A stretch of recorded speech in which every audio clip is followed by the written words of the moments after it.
Okay, right. Thanks, everybody. We're going to try and start on time because we've got a finish prompt. Otherwise, Richard will miss his train. So, or Ben will have to levitate over the school's traffic. One or both or the other. So thank you very much for coming out, and thanks ever so much to Rick Blakeway, who's the Housing Ombudsman for England, for coming to Luton and doing our Meet the Ombudsman session today. We've got a mix of tenants, staff, and others who are interesting to have this discussion around, housing services and standards. We really want to appreciate you turning out for this afternoon's session, and I'll just hand over to Richard. Perfect. Thank you so much, and thank you for welcoming me here, and thank you for hosting this afternoon's session. And thank you for also your patience as I sit here in this chair, which is the best way. Just so you know, there are cameras. There are folk who've joined us online, and if I move around, they can't see. So the best thing for me to do is to try and sit here, if that's all right, folks. So I want to just start off with a question. So obviously you must have heard the Housing Ombudsman to an extent to be here. But before you saw any information about this session, had you heard of the Ombudsman? Hands up. Right. Okay. So I'm going to go with what do we reckon? About 1 in 5 people, 1 in 4 people, something like that. So but definitely most people had not heard of the Ombudsman service. And had anyone who put their hand up used the Ombudsman service? Now, in some ways, this is unusual. Usually, there's someone who has, and usually comes along to tell me that they didn't think the service was great. I did have one person who said it was, but usually, I'll be really open with you, someone will come along to an event, very understandably, because they're really frustrated. And they brought a case to the Ombudsman, and they're not happy with the outcome, or they're not happy that they're waiting still for an outcome. So what I'm going to do to maybe start with is just to very, very briefly explain, well, what is an ombudsman? Because it's definitely not a word that sort of says what it does on the tin, is it? I mean, that is, there are plenty of people I know who just find that really a kind of inaccessible term, and, might kind of know what it is, but not, very rarely do people really, feel confident they know what it is. And it's actually interesting. I've over the time that I've been at the service, I've gone to I've spoken with the boards of a number of landlords, or the governing bodies of a number of landlords, and I've asked them the question, what is an ombudsman? And I've got very different answers, and I've definitely had answers which are wrong. And these are the guys in charge, So it is kind of, it's worth dwelling on that, and then we'll open it up into any questions, literally any questions, and it might be like, well, what can the ombudsman do for me? What, or I'm seeing this issue. What's it mean? So I'm really, go free with any questions around housing and our work. So let's start with, though, what is an ombudsman? Basically, the idea of an ombudsman is there are lots of. Let me start this way. There are loads of different ombudsman services in this country who will deal with complaints in different areas. So you've got a furniture ombudsman. If you bought furniture, you're not happy with it, there's a furniture ombudsman, or a motor ombudsman, or more famously, the financial services ombudsman and the health ombudsman. And those tend to be larger ombudsman services, obviously reflecting the scale of the sectors they work in. The housing ombudsman, we will, under the law, every social landlord in England has to be a member of our scheme. So typically that means every housing association and every council that owns homes. It doesn't, though, mean, and this is an area where I think there's been a bit of work, doesn't, though, mean that it's only accessible for social renters, for social tenants. If you're a shared owner or a private renter, potentially with one of those, or a leaseholder, you can use our service. And we've had to do a bit of work to say it's actually everyone who lives in there. And also, it's not just about housing management. We'll look at the second highest category of complaints that we deal with is antisocial behaviour. So it's not just about repairs. I shouldn't have said housing management, sorry. It's not just about repairs. People typically think, oh, well, we're there for repairs. But we're there for other issues as well. Now, investigating complaints is the kind of core thing which links all of those different ombudsmen, whether it's furniture, motoring, financial services, wherever, links them all together. And an ombudsman, the way it investigates complaints, is quite different to the courts. And it's purposefully designed to be different to the courts. So we're free to access. We're independent and we're impartial. So we're not there representing the resident and we're not there representing the landlord. We're neutral. But what we do in the way we do investigations is we try and level the playing field between the individual resident in our case, and the organisation they're complaining about.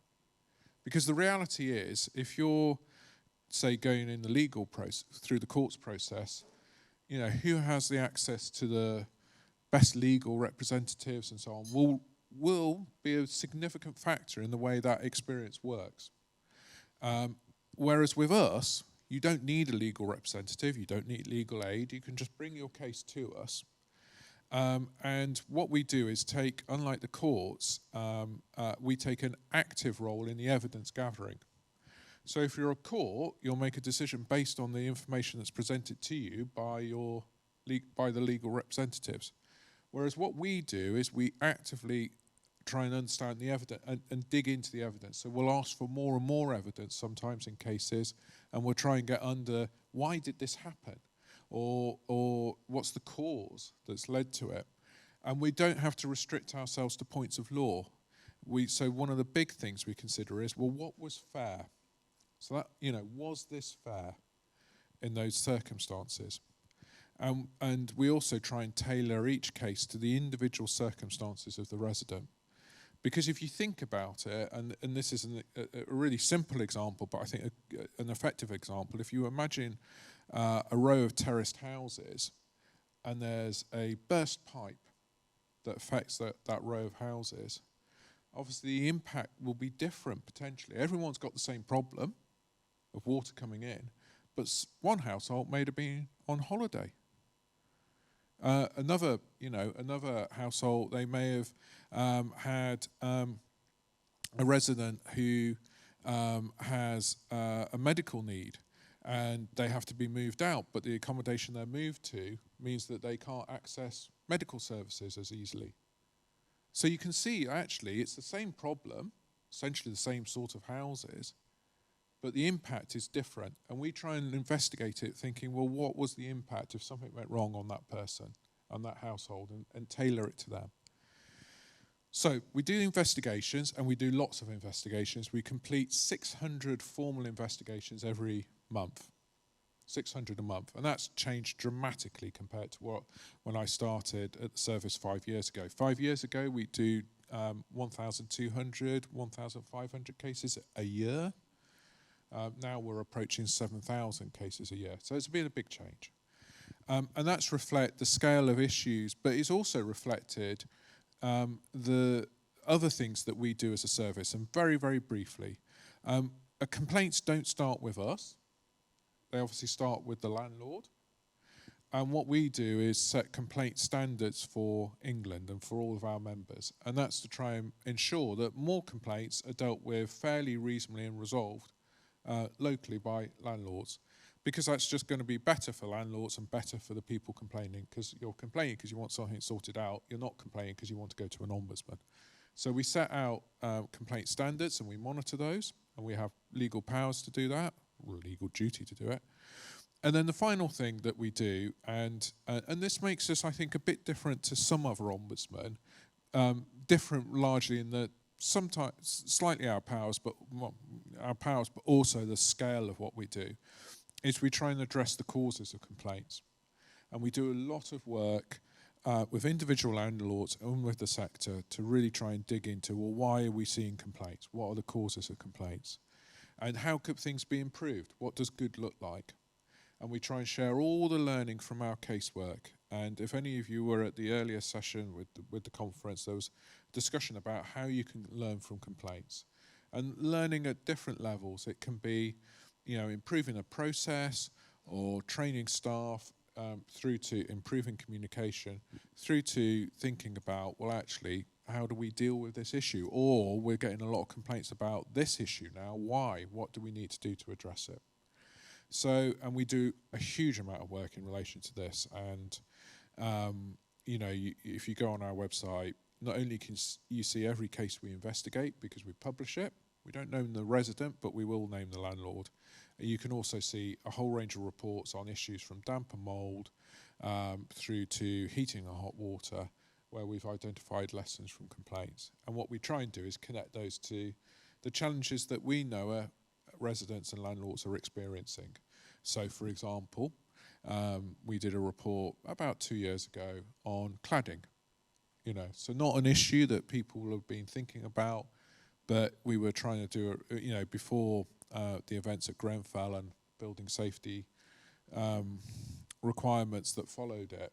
So, we will try and also not just look at the things which have been issues for decades, we also look at the things which emerge suddenly. Right, that's loads of chat from me, but I hope that gives you a sense of what we do. Investigate individual cases, try and address an imbalance of power between the resident and landlord. We do complaint standards to try and make sure more complaints are resolved locally.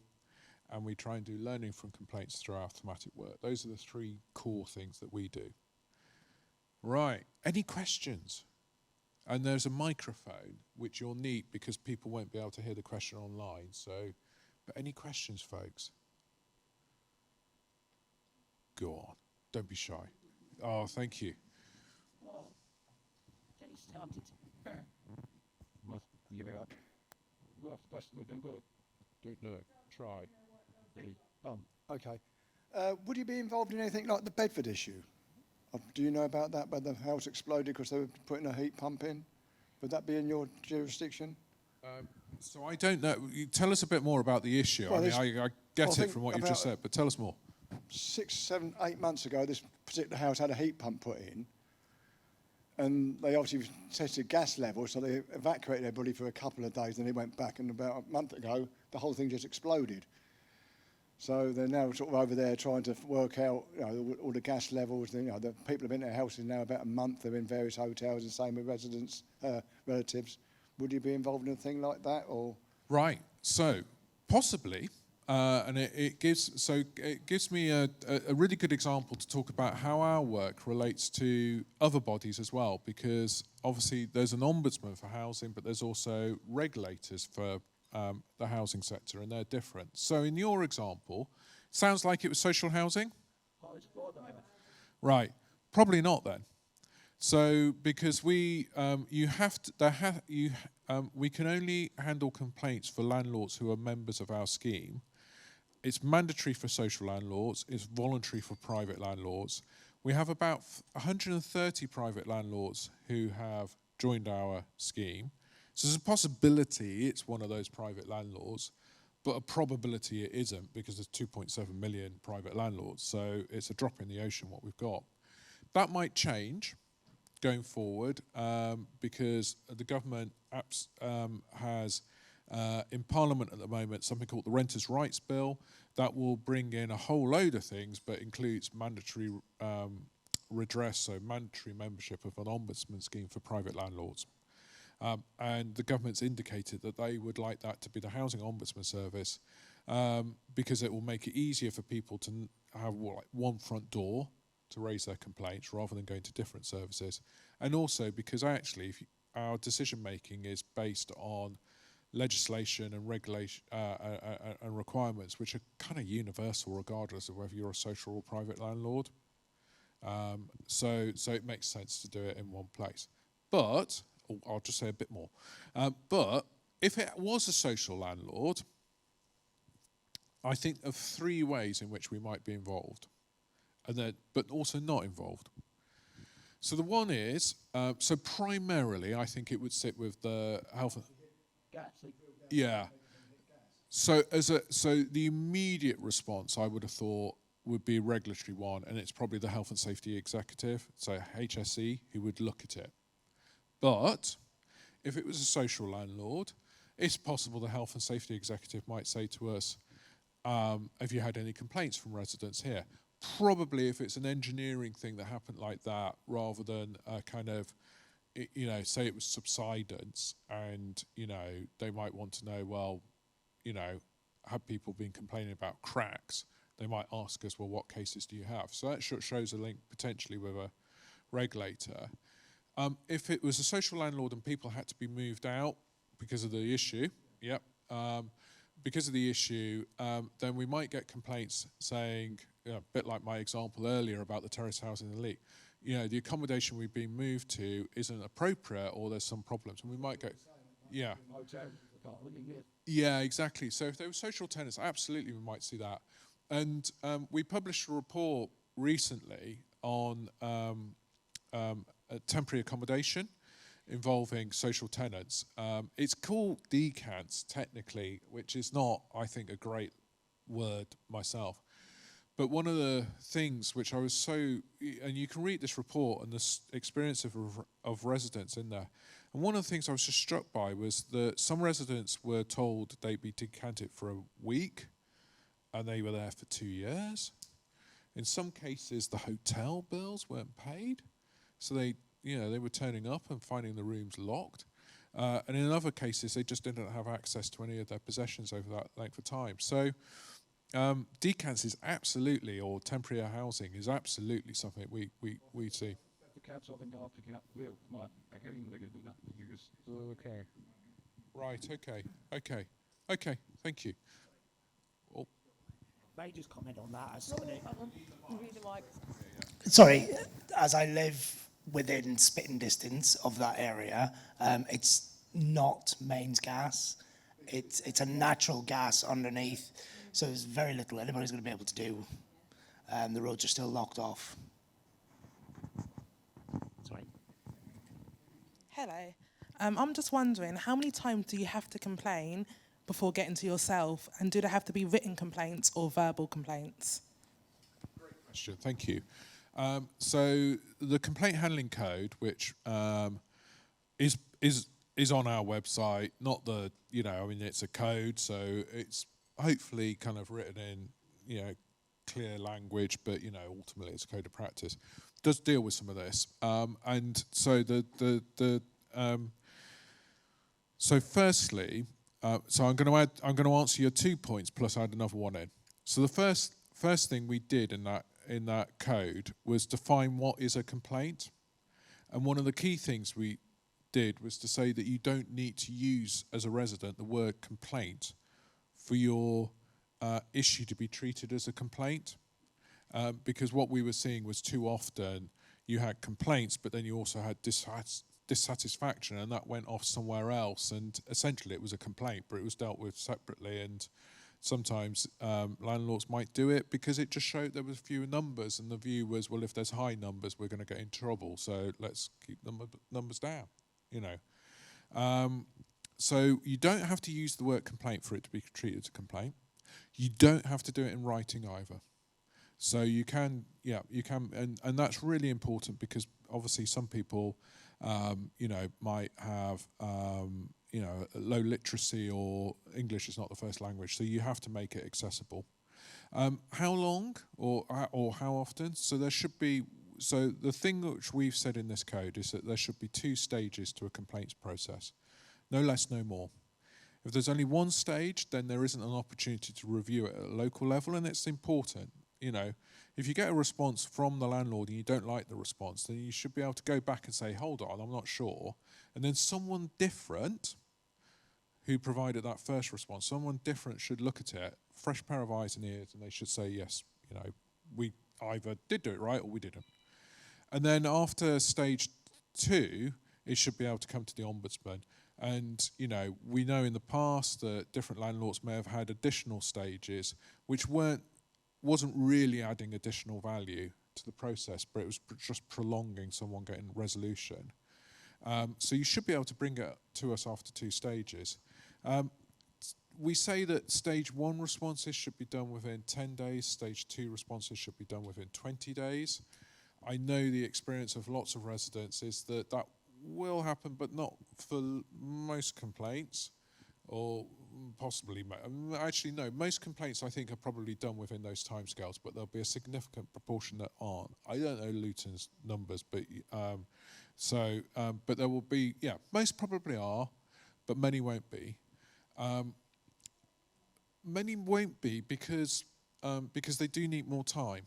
And so we do say, look, as long as it's clear and transparent and agreed with the resident, it might need more time to investigate. But it just should be really clear how long and what's going to happen during that period. Dealing with complaints in Luton. Basically, if it can't be answered within the 10 days or the 20 days, we send out a holding letter. And as per the code, we have to give the housing ombudsman's details. But yeah, it's all on letters that go out. And we can hold it, but we give information. And we do mostly of the time, we are on time. And just to add something as well, because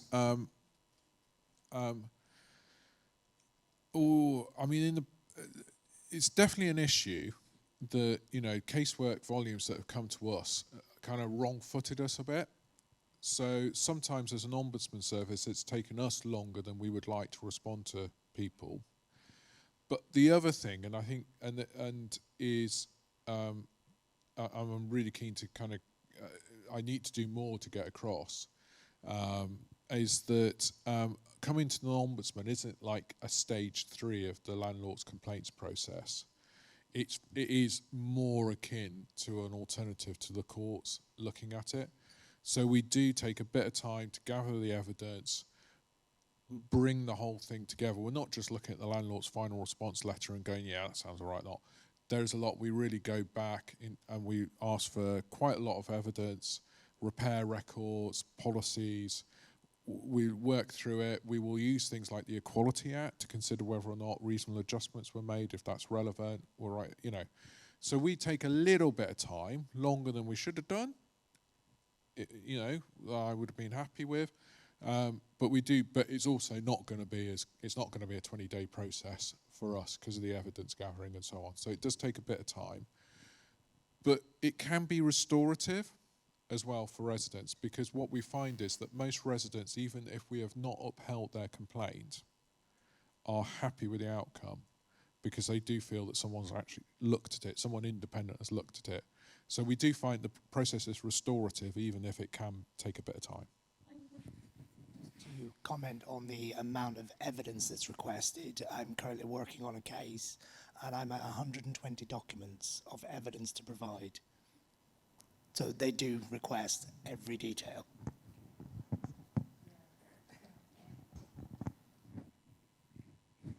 Go on, anyone else got a question? Don't be shy, please don't be shy. Go on.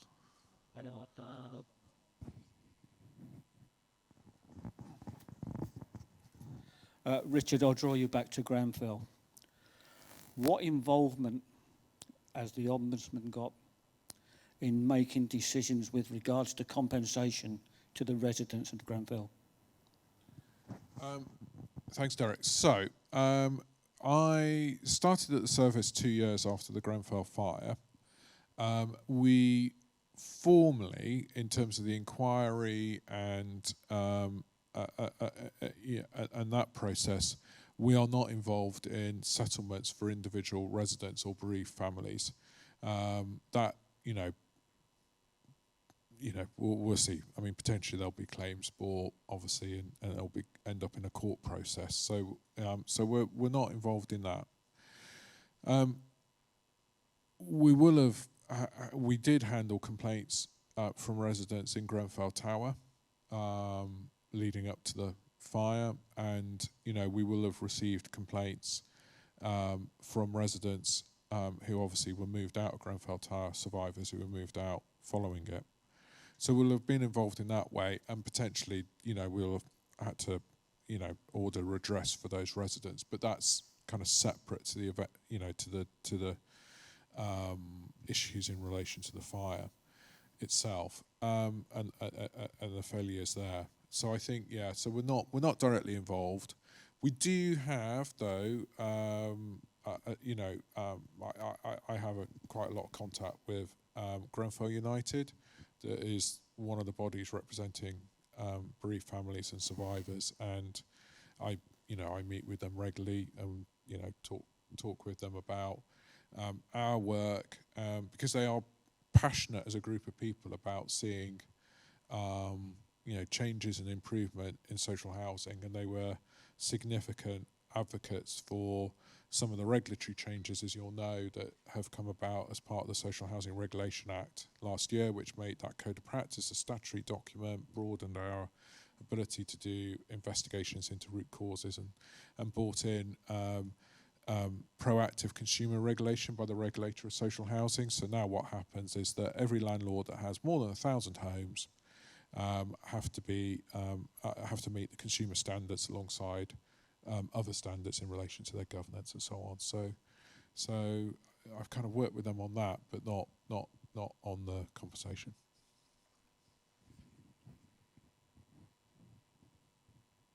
Can I take the opportunity to ask a question? 'Cause you sort of preempted one of my questions, actually, when you were talking about the shift around looking into private sector rented landlords as well.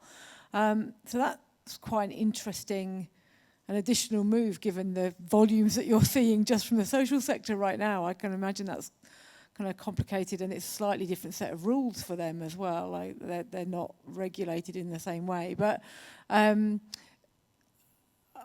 suppose what's your feeling around where that direction of travel is going? So obviously, we do need to see some better improvements in the private rented sector, because there's some really poor quality stuff out there. This government seems to be really willing to take on some of that challenge.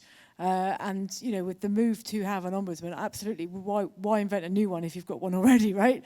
So I'm just interested for your perspectives on what you think the potential benefits of that are going to be, and what the challenges are for an ombudsman where you're dealing with a related but differently kind of legislated sector. Yeah, thanks. It's a really important question. Okay, so couple of thoughts on it. So I think the first thing is housing redress in England is more complicated than it should be. So there are probably 5 different ombudsmen you might need to go to if you had an issue with housing. Now, there's a long tail on that 5. So by far, the vast majority will come to us and should be with us. But there is there's an ombudsman for new homes. Not new homes built by social landlords, that comes to us, but new homes built by private developers. So you can see, if you have a complaint about temporary accommodation, you'll go to the local government ombudsman, you won't go to the housing ombudsman. So you can see there's actually, so for most people, this is complicated. For most landlords, this is quite complicated. And for most ombudsmen, it becomes complicated as well, because we'll look at a case and we'll say, is it us or you?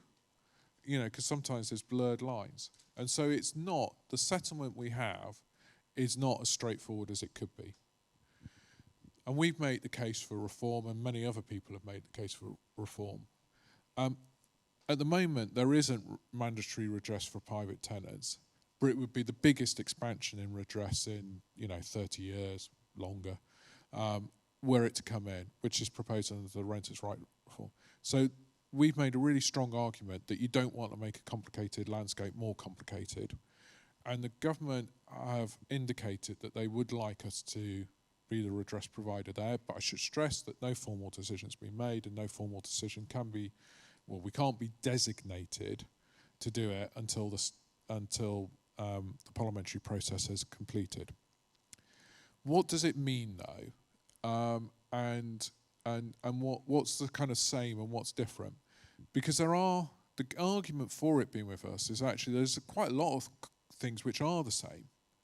So the primary piece of legislation governing landlord activities in this country is the Landlord and Tenant Act. And it's universal. It doesn't matter if you're a private landlord or a social landlord. You should be fulfilling your obligations under it. The statutory hazards. So this is hazards around,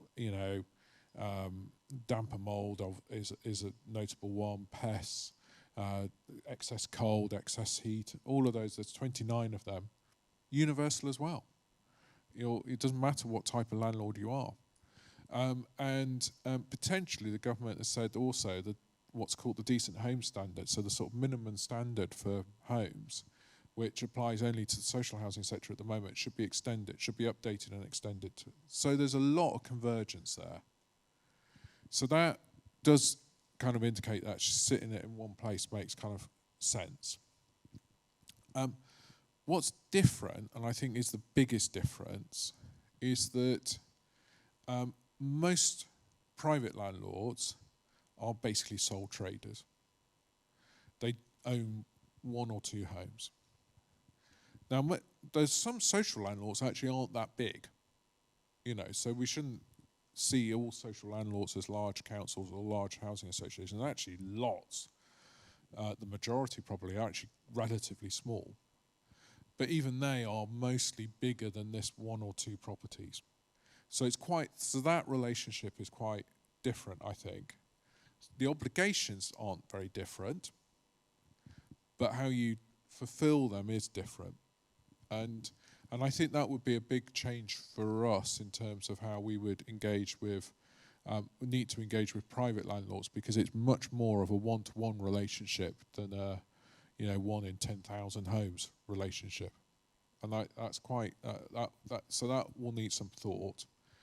I think there's also a kind of issue around expectations of what could private landlords do before the complaint comes to the ombudsman, because they're not going to employ complaints teams. It's going to be probably a person, or a family who owns that home. But at the same time, the complaints process has to start with the landlord. So there does need to be some work done there to ensure that private landlords have the tools to try and resolve complaints, as well as then those complaints coming to the ombudsman. There's loads more that could be said on it, but at the moment we're kind of working a bit with the government, but we also need to see what the legislation says. Go on, anyone else? Go on. Go on. Or a comment, not necessarily a question. A thought? Comment? Catherine. I hope you didn't answer it before, but do you think that the local government ombudsman will ever merge with the housing ombudsman, or the other way round? Well, there's absolutely, I can say there are no plans to do it, but there is a good working relationship with them, and I think probably the strongest working relationship that we've had since, since the two services started. So if you don't know, the local government ombudsman, local government and social care ombudsman deals with the statutory responsibilities of councils. So that will include, for example, the housing waiting lists, housing allocations, rather than the housing ombudsman. And it also looks at social care and, and that will include some private providers of social care. We have worked closely by our complaint handling code. We work together on and consult it together on having an aligned code across all council responsibilities. So that's, I think, hopefully a really positive step to try and, for councils to try and bring kind of coherence to that. And then we also do some joint investigations together. So sometimes we'll see a case which includes parts which are obviously about the council's statutory responsibilities and part which is housing management, and we'll do a single report jointly together and putting together our findings. And that's all started in the last few years. So we have a really strong and close relationship with them. But there's no plans to bring the two schemes together. I'm not persuaded there's a need to either. There was a plan, which is quite old now. It's talked about as if it was yesterday, but actually I think it was 2015, so it's almost a decade old now, to create a public services ombudsman, and that would have brought together the parliamentary and health ombudsman and the local government and social care ombudsman together. And you can see there you're looking at national government, local government, health services, social care, so you can kind of see how that starts to come together. And there was a bit of a discussion whether the housing ombudsman could be part of that, but it was kind of left to the margins. I'd say now probably we wouldn't be part of that because the work that we're doing is not so kind of public services kind of thing. Particularly if we did things like private rent, it would be quite different, I think. So no plans there, but lots of joint working.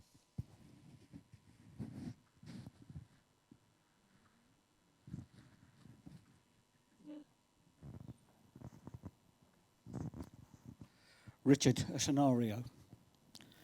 A Luton tenant has a problem. It's gone through the stages and we've reached now the ombudsman. In making your decision with regards to the complaint, would you in any way involve the tenant board or scrutiny panel in making the decision? The answer is no. That doesn't mean that there isn't a role for tenant boards or scrutiny panels, but it wouldn't be in the formal decision because that has to rest with the Ombudsman service. That's where the duty, if you like, rests with us. And it's important for our impartiality in everything we do. However, it is possible within the code, although I think you see less of this now, this complaint handling code, I think you see less of this now. It is possible to involve tenants in a way, there's different ways of doing it, tenants in that stage 2 review of complaints. So that is possible, but I don't think it happens much. And so that could happen at a local level, and therefore when we do our investigation, we will see what the panel may have said. And sometimes I've certainly seen cases where our decision echoes what the panel said and sort of makes very clear, actually the panel said this and this didn't happen, and we're concerned that it didn't happen. On the scrutiny side, I suppose, once our decisions are made, there's a really good opportunity for any scrutiny group to look at those decisions and kind of ask any further questions and ensure that the lessons from these cases or the recommendations from these cases for improvement is followed through. So I think that's where the engagement is rather than in the actual decision itself. Hi, go for it, yeah. Switched on? Yeah. I work with the tenant board. So what we currently do is that they receive the complaints report quarterly, and any maladministration cases against Luton are taken to that meeting as well. So any comments that come from the group are then passed on to the managers and the portfolio holders there as well. So that possibly, I mean, I know you're on there, Derek, but that possibly is how I saw it working, if that makes sense. And we do have scrutiny panel members, a couple of them on there as well, that come along to those particular meetings. Does that make sense? Yeah, it makes sense to me. And I mean, it's obviously, these are, decisions for landlords to decide on how best to do it. I think that's a really positive contribution. And I think trying to ensure that there's forums in which lessons can be learned and that there's independent voices on those forums, I think is really, really valuable. And, and I think one of the exciting thing or encouraging things that I've seen in the last few years is far more, ways being explored to achieve that. And I absolutely know across all the different landlords that I work with that there are more board members and more boards talking about complaints now, more chief executives involved in complaints, and not necessarily the resolution of an individual complaint, but kind of asking the question like, what does this mean for us and the way we do things? So I think that's really positive.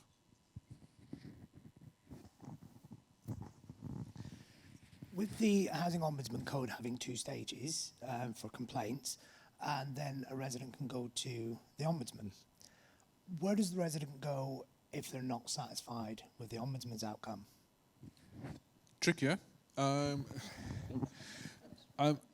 the decision that the Ombudsman makes has to be, and I don't think this is the right, this is an okay word to use, but sometimes it's a bit pretentious to use. And so any ideas on a better word to use, please do. But it's kind of sovereign to the Ombudsman, if that makes sense. And it's not a great word to use, but the decision has to be made ultimately by the Ombudsman Service. So, but I suppose if you were, I'm stretching an analogy here, but if you were to look at, say, the courts, if you're not happy with the decision that a court's made, then it goes to a different tier. It's still the legal system, it's still the court system, but it's a different court that looks at it. And at a much more modest level, we've tried to do that ourselves. So if either a landlord or a resident does not like the outcome of the case, they can request a review. That review is handled by a team which is separate to the investigations team, and they have separate reporting as well. And they are fiercely independent. I cannot stress enough how independent they are, because we just want to make the right decision. And I know that sounds a bit, motherhood and apple pie, but genuinely we just want to make the right decision. We've got no kind of benefit at all from not making the right decision. We need to make the right decision. And so usually I would say that where we change our decision, which doesn't happen in many cases, I have to say, doesn't happen in many cases, it's because new information has been provided when the review is made. And that's, it's new information. Very rarely, it does happen, but very rarely is it because we've just not interpreted the facts that were in front of us correctly. Sometimes, I've had some landlords say to me, I didn't know this happened. Sometimes it goes to the reviews team and the review team says, actually, we think the compensation was too low. Or actually, we think the findings should be more serious. So it can go the other way as well as, and that's, the final thing is, the other way, that's our kind of review, and that's typically what happens. The only other way you can kind of challenge our decisions, if you wanted to, would be through judicial review. And that would be because you'd say, we haven't followed our process or the decision is irrational. That's highly unusual for any ombudsman service to happen, Just to follow up, do you welcome challenges against your decisions? Yes. Question as well. So when we get the decision, if we then made comments, because we have a date to make comments, would that then be reviewed at that point to the other team? Or would that go back to the investigator to relook at? No, if you, so when you make your review request and So when we get the decision, we're given some time to go back and make comments. Yes. That. So at that point, would that go to the review team or would that be looked at by the original investigator? Depends what the comments are. So sometimes we get, so it depends whether there's a review. You can comment even if you don't want to do a review, if that makes sense. Right. So sometimes a landlord may come back and say, we accept the decision, you've ordered us to do this, but just to let you know, this is going to be really hard to do for some particular reason. And that's a dialogue that can open up around that. So it's not challenging the decision as such, but it is kind of trying to have a discussion about the way the remedies or the redress in the decision was framed. If, however, the landlord's been really clear, and we've got our kind of forms and processes set out, we disagree with the decision, then it will go back, obviously, it will go back to the investigations team as to, we've got a challenge there, and then it's their job to pass it through to the reviews team. And do I welcome? Absolutely. I mean, I mean, and you know, and I don't know whether people believe me when I say that, but I absolutely, because I mean, we are handling thousands of cases. So the thematics, if you like, so the kind of patterns in our casework are incredibly strong, I would say. And like an individual decision, last year we made nearly 13,000 findings. 13,000 findings. So, the themes in those are really, really strong. And that's the thing, the learning from complaints, those are the things which I'm really, really focused on. That is not, there's no motivation in our part to say, okay, well, can't change these decisions, otherwise our themes are no longer right. The themes are really, really strong. And then if we need to be fair, I mean, fairness is absolutely drummed in to everyone in the service, that we need to be fair to the landlord, fair to the resident. And so if we've got the decision wrong, particularly, or there's new information, we need to make the right decision, because otherwise we lose our authority and credibility on those themes that I talk about, which are really strong across the 13,000 findings that we make. So, the more, and I suppose as a testament to it, we publish all of our cases. So that level of kind of openness and scrutiny I want to bring, on the service, so you can read these cases yourself and think, well, was that decision right? And some people have strong views. I mean, some people will read our assessment and say, well, I just disagree with it. But it's open for you to read. Yeah. Thank you. It's a comment more than a question.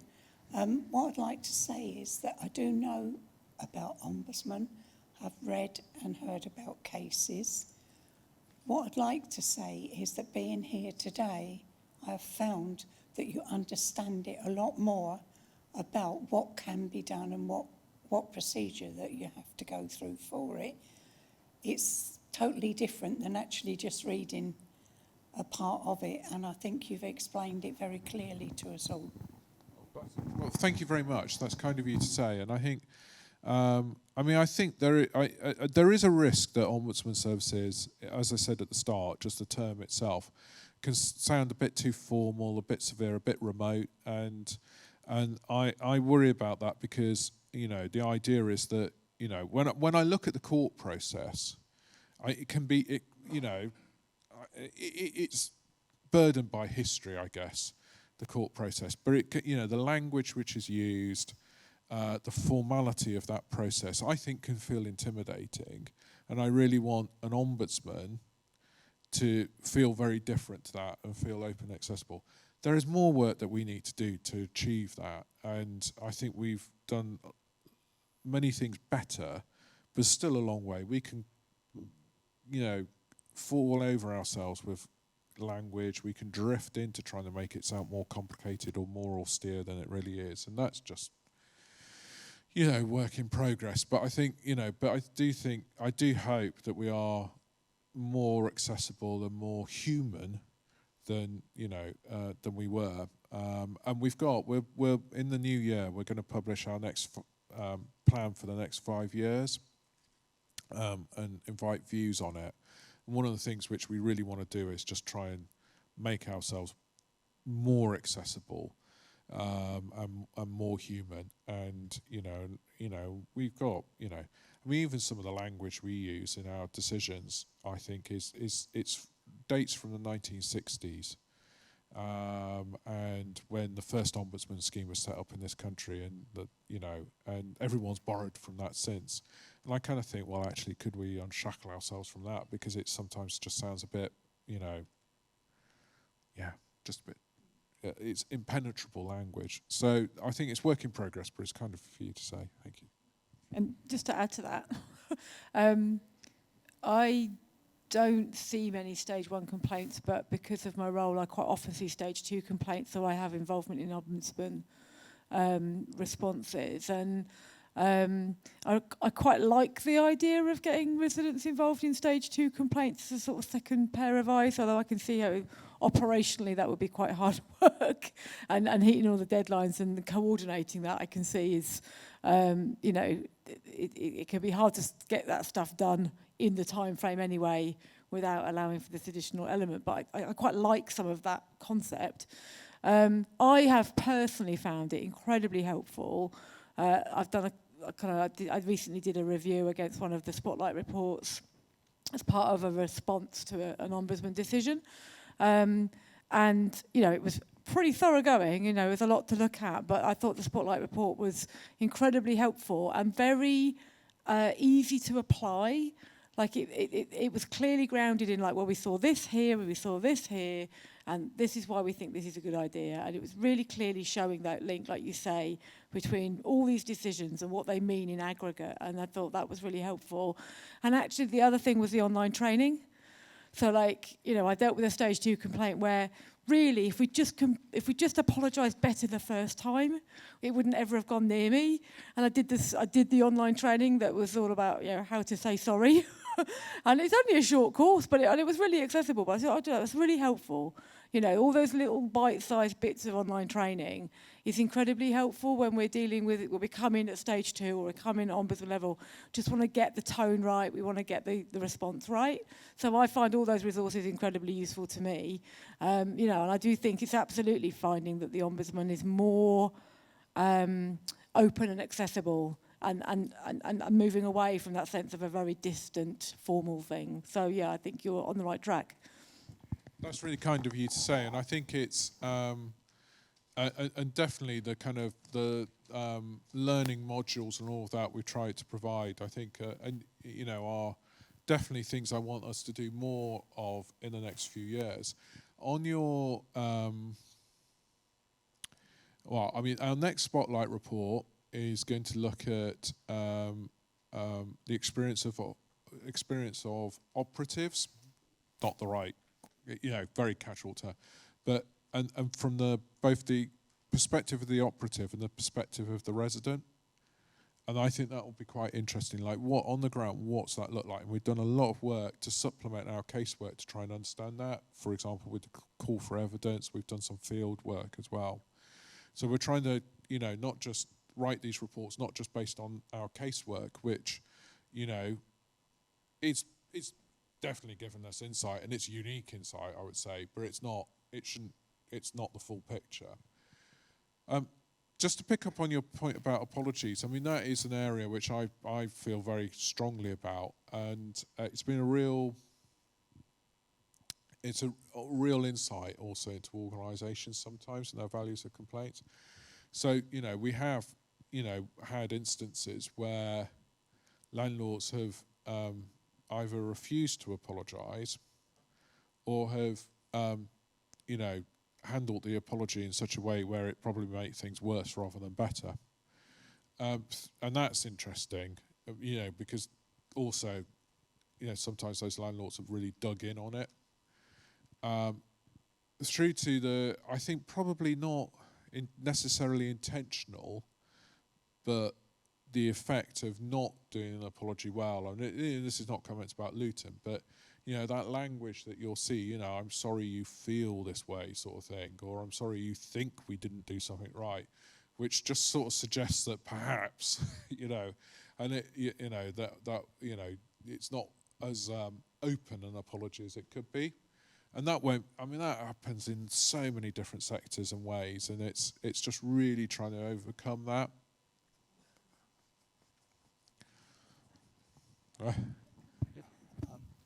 Sorry, if I can say just hypothetically for now anyway, that a vulnerable tenant had been moved into a block of flats where we all live, most vulnerable tenants as well. But we noticed that this particular person was not able to take care of himself. So over the course of about 18 months, they've been told that the man wasn't taking care of himself, and they did nothing to, I said hypothetically, but it did happen. And, well, the eventuality was that they came out, did a welfare check 4 days before he died. 4 days later, we went over because we were concerned, and he was dead on the floor. And we've been told that since then it was our responsibility to look after him when most of us have trouble looking after ourselves. Is that a thing that you would take up? That's okay. So in your hypothetical case, I think I don't know if there's a coroner's inquest there in relation to what happened. We can't get any information out of them at all.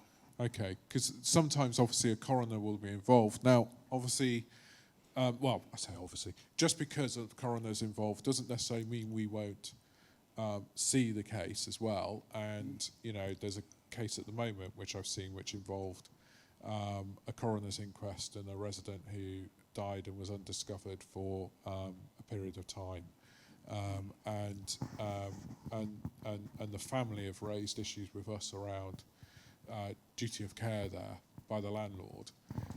So potentially we might see cases like that, but also, you know, potentially there's a coroner's inquest, and that's the place for, you know, cause of death and lessons to also be identified.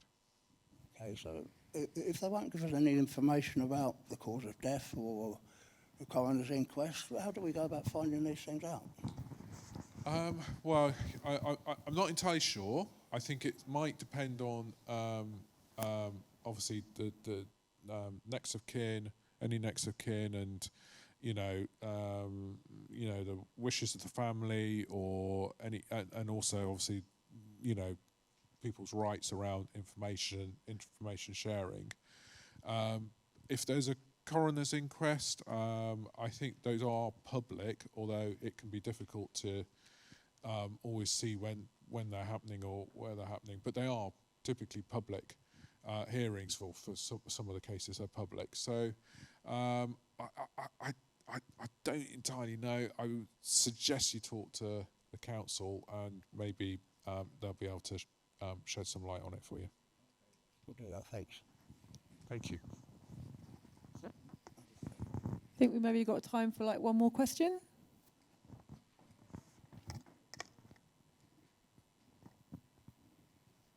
Anyone got a final one? Go for it.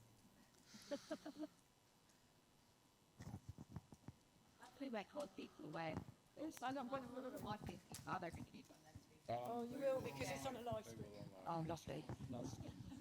How can you make more people aware about the Housing Ombudsman going forward, basically? Because there is quite a few people around my area that didn't know about what you do or taking it to the next stage, so they kind of stuck on that first stage.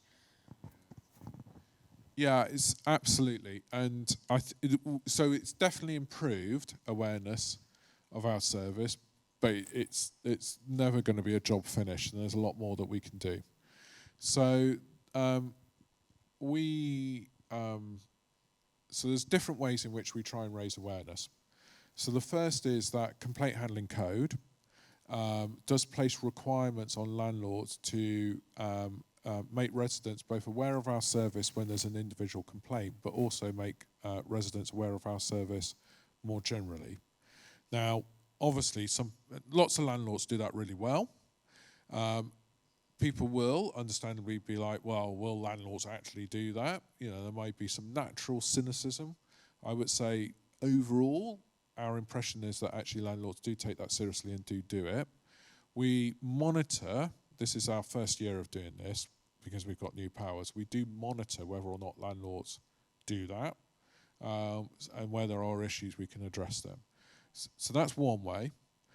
The second way is that we are trying to do lots of activities around the country like this and others to just raise awareness of us. And so 3,500 residents over the last year have engaged with us through different forums like that, which is hopefully then going to help spread word of mouth.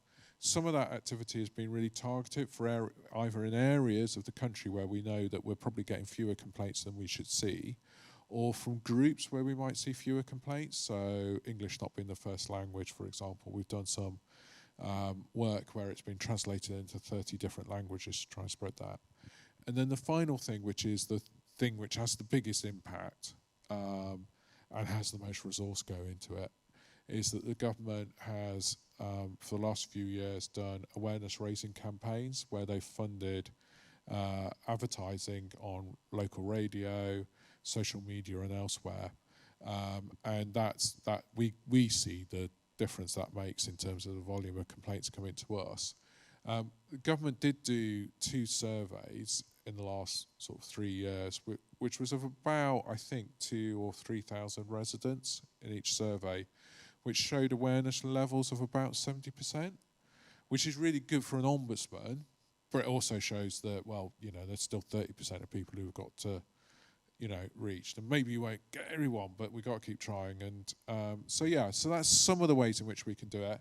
When we publish our plans for the next 5 years, though, we're really open to, like, what would work? What other ways could we do this? And, you know, any suggestions would be brilliant. Well, we're not affecting anyone's nuts and that. Very good, thank you. And who's the coffee morning with? It's actually through agents and incidents right now. These months out days at one is the one there. Okay. And also next that start and also next starting that in the school and at the farm where it's white. Yeah. We shouldn't have that. Great. And we've done a lot more also with, you know, citizens advice, shelter, help the aged, you know, kind of different, or age concern, I should say, you know, different groups as well. Cool, thank you. Yeah, just to contribute to that at a local level, on the Luton Borough Council's public website, in the housing section, there is a dedicated page for the Housing Ombudsman. So our customers can go there, find the information, the contact details, what the Ombudsman does. And on the complaints on the website. Also under complaints, and it's in the response to all stage 2 letters, how to contact the Ombudsman. So the information is fully out there. It goes in our tenant newsletters. It's part of our surveys that are done.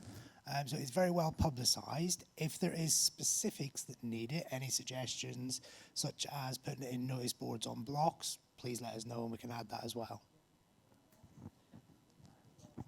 I have to draw us to a halt because otherwise Rick will miss his train.